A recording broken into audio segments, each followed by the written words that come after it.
Is your smart TV cluttered with apps you no longer use, whether you're freeing up space or just cleaning up your home screen? Uninstalling apps is quick and easy. In this video, I'll walk you through the step-by-step process to remove unwanted apps from your Roku TV.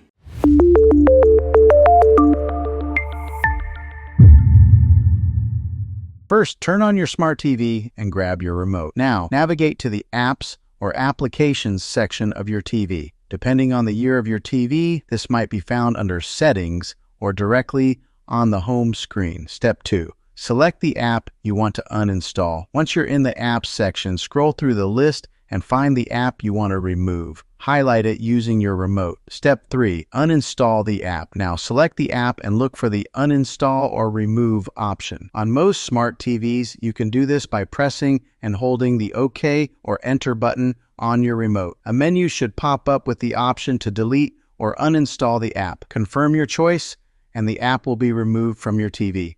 Step 4. Restart your TV for best performance. While not always necessary, I recommend restarting your smart TV after uninstalling apps. This helps clear any remaining data and keeps your system running smoothly. And that's it. You've successfully uninstalled apps from your smart TV. If this video helped you, be sure to hit that like button and subscribe for more tech tips and tutorials. If you have any questions, drop them in the comments below and I'll be happy to help. Thanks for watching and I'll see you in the next video.